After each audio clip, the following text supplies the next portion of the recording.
Hello, and welcome to the Legal Marketing Brief, the series where we showcase attorneys from across the country and learn about the strategies they use to market successful practices. I'm John Simpson, CEO of Converted Marketing. Today, we're sitting down with Justin Burton from the law firm of Rulon T. Burton. Justin is based in Utah and practices bankruptcy law. What was so interesting about this particular interview was how Justin defines his practice success, which was very unique for law firms we speak with. But beyond that, Justin had some really interesting insights around the bankruptcy practice in general and the overall economic conditions of the country. So with that, we hope you enjoy our discussion with Justin. Maybe I'll just start from the top. What made you want to become an attorney? I originally didn't want to be an attorney. My father was an attorney. He started actually this bankruptcy practice that I'm doing now. So I went off to college not really knowing what I wanted to become, and was a business student. Business finance was my degree. And then throughout that time, my dad approached me and said, "I'd kind of like to retire. I'll give you my law firm if you want to go to law school."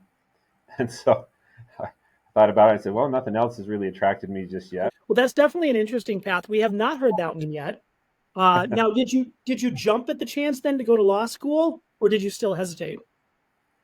Um, I took a little time to think about it and just kind of looked at other things that were interesting to me and thought, oh, this looks like a good opportunity. And so I went for it. But I kind of left a lot of it to fate, because I was like, okay, I'll take the bar exam, see how I do on that. I didn't take any bar prep courses, didn't do any review, took the exam, got the 97th percentile. I thought, oh, I guess I should go. So that's kind of how it went. I'm curious, bankruptcy, at least from where we sit at Converted Marketing, and in talking to bankruptcy clients and prospective clients, it seems like it's very active right now. And I'm curious what changes you've seen over the last 2 or 3 years in terms of the bankruptcy market, whether it's busyness or the types of cases that you're getting, what's driving it. What are the major trends that you're seeing out there that are driving bankruptcy today? Well, if we're looking at just the last 2 or 3 years, it's been a very unique time as we went through a period of a lot of government money out there that allowed people to deal with their debt situations without having severe collection issues and such. And so a lot of the normal people that we would see in bankruptcy just weren't there. And we had, not just in Utah, but across the country, the lowest filings that we've had in decades as a result of that. But now, and in particular in Utah, with the extremely high rent rates and cost of homes, people are paying over 50% of their income just for housing. So even though we have not seen a surge of filings just yet, I think we're up 18% year over year this last year. My call volume is substantially up over a year ago, both with stuff I get from Converted and other sources that I use. And I'm starting to see that here are the kind of questions and concerns that I was hearing just prior to the Great Recession. Not predicting another Great Recession, but because I practiced through that, I'm hearing the same kind of concerns and stuff pop up, and seeing some higher net worth individuals starting to show up in my consultations that I only see when bigger problems seem to be looming. Gotcha. And I'm curious, when you start to see higher net worth individuals coming and seeking your guidance, is the type of thing where they're over levered? Is that one of the major tipping points with particularly higher net worth folks? Is it a spending issue generally? What do you usually see there? There's a couple of different scenarios that I see. One, with these higher net worth individuals, they have gotten themselves involved in companies or investments that they've uh, joined during good times, and then the cash flows just dried up in that, and they found themselves exposed personally. I don't see those when the economy is rolling along, but I do, and I can't always do something for them, but I start hearing from those people when things are not going as well. And then the other is similar but different, where just in their own, you know, they may have been in an industry where it was easy to make a few $100,000 a year for the last number of years, and then the bonuses dry up or whatever else, and they've been relying on all of that. And as that cuts away and they're overcommitted, then they have to restructure. I was just going to say, I felt like at the beginning of 2023, the idea that a recession could be rather imminent was looming, right? We had rising interest rates, the Fed starting to take action. I don't feel the same way as we've approached the beginning of 2024. And I'm curious where you sit. Are you hearing the term recession more often now? Are people more or less fearful of that as a potential outcome when they call you? Sure. When people call me, very few ever use the term recession unless it's been a very publicly used term in the media, which it hasn't. Uh, Rather, they describe things in their own personal situation that do sound like a recession, such as our company's not offering overtime anymore. I've been relying on that. The bonuses are way down this year versus last year. They have been scaling back their staff. So all terms that relate to parts of an economy being in a recession, but not without using the actual term. Yeah, that's an excellent point. You see the symptoms of the recession start to pop up in the conversations without the actual diagnosis necessarily being thrown out there. Well, let me switch gears on you a little bit. So obviously, when clients are coming to you, that's a very tough time in their lives. And so I'm curious, how would your clients describe you when you're at your best? I'd have to ask them, but How would you um, like to think about you? my guess is when I'm at my best, some of the skills that I bring to the table, because I've had so many years experience while still keeping up to date on most cutting edge aspects of bankruptcy law, is that I'm able to very quickly ascertain when I talk to people uh, what we can do for them, what their options are, what the traps are, and can quickly give them an outline of where things can go to improve their situation, while at the same time uh, being empathetic to their situation, not judging them for being in that situation, and making them feel at ease that they're not somehow a bad person for having to come see me to resolve this, and that things can actually look brighter and better for them quite quickly. So when you think about, as you started to sort of take on that bankruptcy practice at the firm on more and more, have there been definite breaking points or phases of the development of your bankruptcy practice as you've developed it? Well, bankruptcy has changed quite a bit since I first started practicing.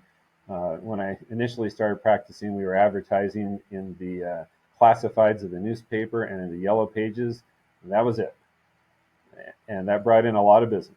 But it's kind of the shift has happened kind of in combination with um, the digitalization of the law practice, where you know I can file the same number of cases I did 20 years ago with probably a quarter of the staff because everything that is automated. I still have to have the similar number of attorneys, but support staff is really insignificant, the number that I need to have to file bankruptcies. So as that has changed over time, and then as advertising has shifted online, everything going electronic, other than sometimes it can be viewed as a hassle to keep up with all those different changes. It's created lots of efficiencies and ability to get very fast responses to clients and very fast service. And so overall, I think it's been a fantastic change. And as long as an attorney you're not afraid to confront those changes, then it works very well. You mentioned moving from advertising the white pages to digitization. So when did you actually start advertising online for the first time? Wow, it's been a long time. I think when the pay per click came along initially,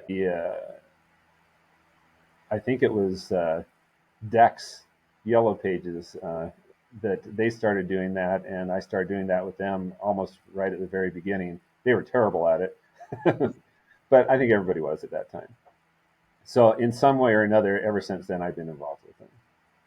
And when you think about your advertising efforts overall, you know, what is the most important, what are the most important things that you feel have driven your practice? Is it pay-per-click marketing? Is it a certain type of marketing? What's been really pivotal to bringing in the calls for you? It's a combination of everything. One, I have a law firm that's filed more bankruptcies than anybody else in the state, and so we have a long history. And there's a lot of people that recognize the name. But that being said, with virtually everybody getting their sources online, if they don't see your name when they do the search, even though they've heard of it, they'll still go to somebody else who may have no experience, who just happened to pop up on their search. And so having that history with a lot of people is important, but also having a good presence online, having a good website, um, having a good partnership like we do with Converted to drive calls to us. Those are all important. And other sources that I use, I do direct mail still, which is very effective still. But none of them would be effective if we didn't have a system in place for quick response time.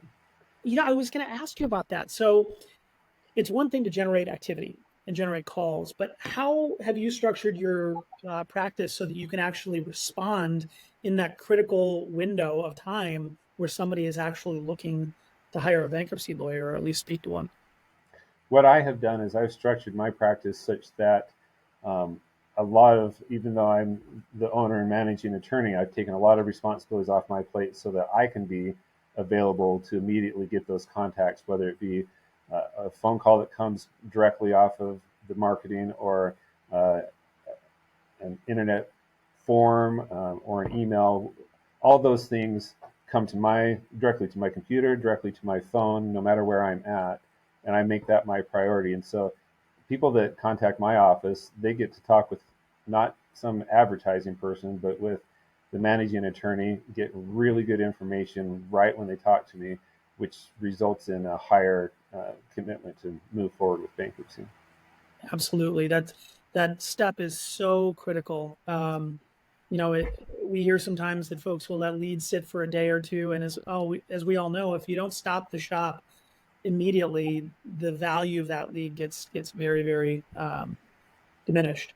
Well, let me ask you this. So, what are some of the marketing pitfalls? Do you have any, not horror stories, but anything that you would recommend that folks avoid when it comes to marketing, or anything that you've tried and said, I'm not going to do that again? Well, there's a lot of things that just don't work anymore. We've already talked about those. They're not even available. The biggest pitfall really is not, as we've talked about, not responding quickly uh, and effectively to the contacts because I've known practices that have spent double what I do on online marketing but don't file as many cases. And I don't know whether it's having just marketing people take the calls and not people that are sufficiently versed in the area of law to give people real information. Um, that's hard to say. I mean, sometimes you need to just have a marketing person handle the calls, but it needs to get to somebody with good information quickly thereafter, or else it then becomes ineffective. And Yeah, it's really a customer experience thing. To your point, the point at which they dial, like if the attorney's not available, the process of getting them to an attorney and their experience has to be really, really tight in order for them to stay engaged. What we found in working with more than 3,000 law firms and over our last 12 years or so is that every firm has a different definition, and every lawyer has a different definition of practice success. For some folks, it's about generating a certain number of fees. For some, it's about having a certain lifestyle. For others, it might be about practicing a certain type of law that they really enjoy and taking on a certain type of client. I'm just sort of curious when you think about your own practice, how do you define practice success? at this point, I determine success by being able to keep busy assisting as many people as I can resolve their debt situations um, while still maintaining a good work-life balance, which, believe it or not, I'm one of the few attorneys you may hear from. I have worked a 4-day work week for over 20 years. Wow, that is interesting. Do you take a certain day off, or is it Thursday, and that's when I go skiing. that makes So sense? I love that. That's great. yeah, and interestingly enough, that being able to do that while still have a very busy practice and meeting all the clients' needs, which have all been my goals, have led to me being um, likely, because I never want to say this uh, too assertively, one of the most successful, both in terms of reputation in front of the court and also as far also financial success also in our state. So, final question for you. If you were talking to Justin Burton, who is coming out of undergrad, and dad says, "Hey, I really think you should join the legal practice," what advice would you have for that newer attorney who's just getting into building their practice as it relates to marketing? So if it's just related to marketing, my advice would be, first of all, if your law school isn't given a course on this, they should. And if not, find a course over the regular campus of your school to learn about it. Because even if you're not going to be doing it yourself, you need to be very conversant with all the terms and purposes so that you can hire the right people to get you the results you want. Right. Well, it sounded like there was another. It was, well, if it's not just related to marketing, here's the other piece of advice I would give. So if you have a second, I'd love to hear it. The other advice is don't go to law just because it's you couldn't think of anything else. You need to have a passion for law, otherwise it is not worth the hours. Yeah, yeah, no, for sure. Because Well, very so few attorneys are able to find a work-life balance. I've been lucky to do that. Very few do.